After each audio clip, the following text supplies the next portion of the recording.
es infinitamente inferior al promedio de cada uno de esos países. ¿Por qué esto? Pues por la medicina que está atrás, el doping que está atrás, las presiones que están atrás. Hoy día uno de los grandes debates que existe sobre el Mundial de Qatar, que incluso su aprobación como sede no fue muy santa que se diga, una de las grandes discusiones es respecto de la fecha y la hora en que se va a jugar por la deshidratación. Por el tema de la temperatura. Por la deshidratación. Ahora, me pide un punto de orden el doctor Oscar Concha. Doctor Concha, ¿el tema de la temperatura realmente incide y desgasta el organismo, la salud de los deportistas? Eso es obvio. Sin embargo, lo que se mencionaba aquí de que el estrés, la gran presión que tienen los futbolistas, puede originar esta enfermedad degenerativa en la cual se va formando esa placa.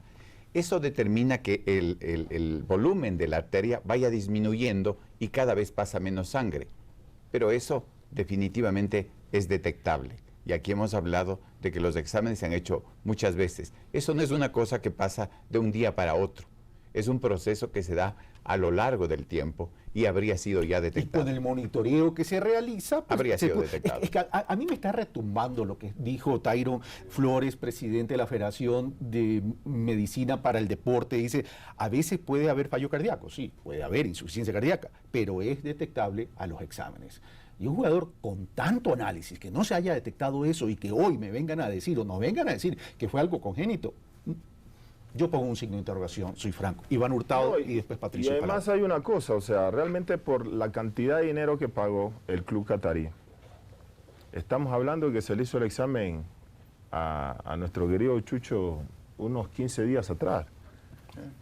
O sea, no sucede esto después de pasar varios meses. O sea, él... Es casi de inmediato. Claro, él llega a la Liga Catarí siendo jugador nuevo y queriendo recién vivir su primera experiencia en Medio Oriente. O sea, que los exámenes que a él le hicieron a través de la compra de la institución en cantidad importantísima, obviamente un examen no va a ser superficial, tiene que ser lo más profundo como para... Iván Hurtado, tú has estado 2 años en Qatar. Hay complicaciones de convivencia, de poder interrelacionarse, por el tema del idioma es un problema, el tema de los hospitales, el tema de la medicina, en Qatar está, tiene el nivel profesional que se exige para este tema. Sí, realmente es difícil, no es fácil vivir, el idioma, el árabe y el inglés son fundamentales ahí. Ver un latino es muy difícil, es complicado, las costumbres, hay 9 horas de diferencia en relación a nuestro país, la cultura de ellos. Ahora, lo que sucede cuando Chucho se enferma, estaba el país en sus fiestas normales, ¿no? que la celebran todos los años, el famoso Ramadán, que tienen 40 días en ayuno y nadie se mueve por nada, ahí es sagrado. O sea, los centros comerciales y las atenciones empiezan a raíz de las 6 de la tarde hasta las 3 de la mañana y después de ese horario se cierra todo y la gente pasa en sus casas. Yo no tuve problema, gracias a Dios, pudimos encontrarnos con varios sudamericanos, entre ellos tuvimos Carlos Tenurio, con Carlos, con Johnny Montaño, que tú lo debes conocer, el colombiano que jugó en el Parma, Italia, con Guanchope, el costarricense, ¿no? Y no tuvieron inconvenientes. Okay. Y otros jugadores, incluido varios brasileños, y pudimos hacer una muy buena familia, una muy buena relación y no hubo esa dificultad del idioma, de poder trasladarnos o tener cierta relación. Pero yo sigo insistiendo, a mí me queda boteando la pelotita de la inquietud y la pelotita de duda.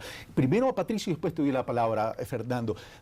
Patricio Palao, tú eres periodista deportivo y por cierto el periodismo deportivo, me van a disculpar, pero yo tengo que decir lo que pienso y lo que creo, pero el periodismo deportivo tiene un estilo bastante sugénere en el tratamiento a los deportistas. No hay, a veces se renuncia al análisis objetivo de las estrategias técnicas, tácticas de un partido y se personalizan las fallas y se focalizan las fallas de un jugador y se lo llega a potencializar tanto que tiene un efecto en la hinchada, por cierto. A Cristian Benítez en la selección se lo criticaba mucho. Y se lo criticaba mucho por no meter goles. 24 goles en la selección nacional no es pelo de cochino. pasó a Alex Aguinaga, que fue un ícono en la selección y estaba a punto por la edad de pasar a Agustín Delgado.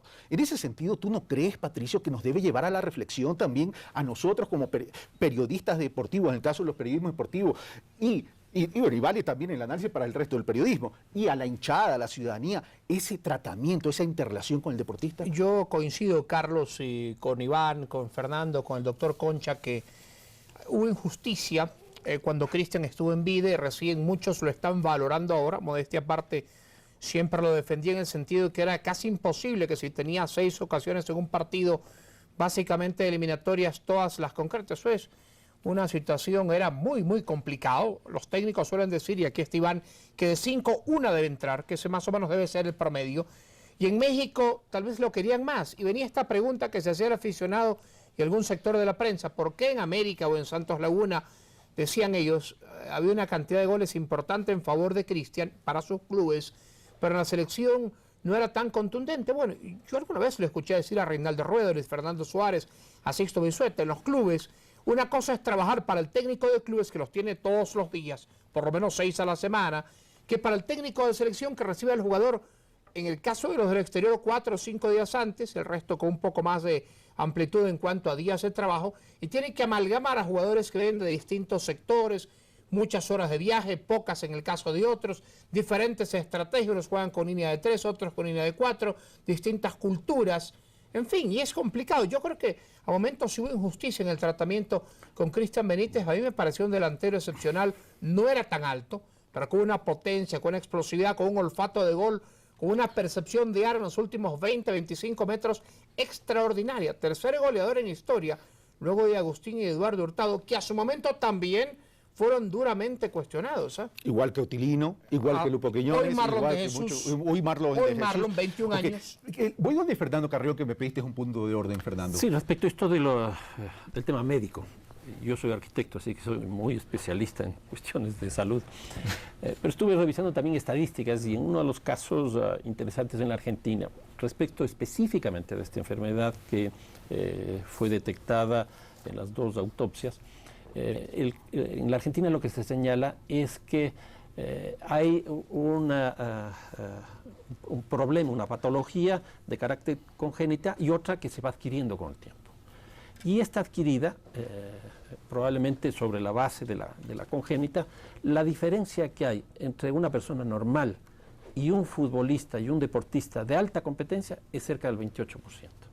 Es decir, uno cada 5, uno cada 4 personas, esa es la gran diferencia. En otras palabras, sin duda la práctica deportiva que este rato se está planteando a nivel mundial, no me refiero en el caso del Ecuador, sino a nivel mundial, es contraria a la salud.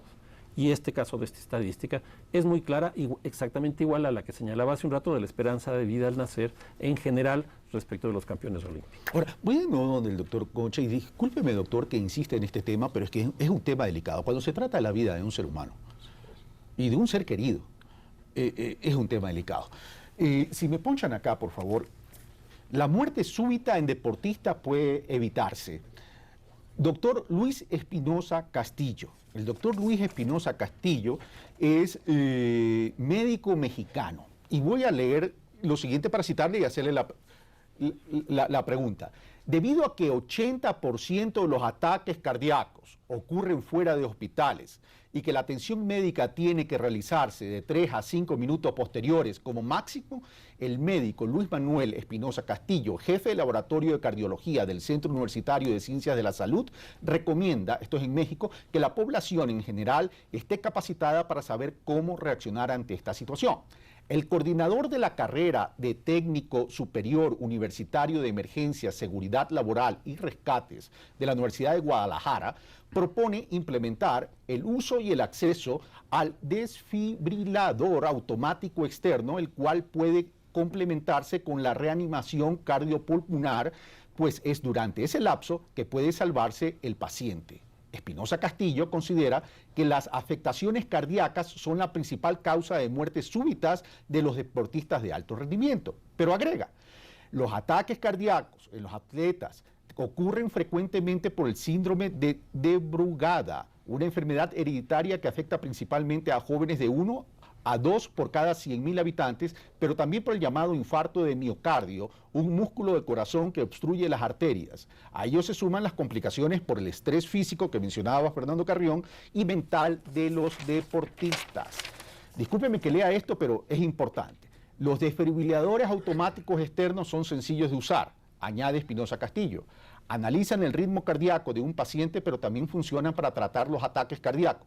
Sirven porque el 80% de los ataques ocurren la fibrilación, es decir, una especie de calambres en secciones de este órgano. De acuerdo con la Organización Mundial de la Salud, las enfermedades cardiovasculares son la principal causa de muerte en el mundo. Se calcula para que el 2030 morirán 23 millones de personas.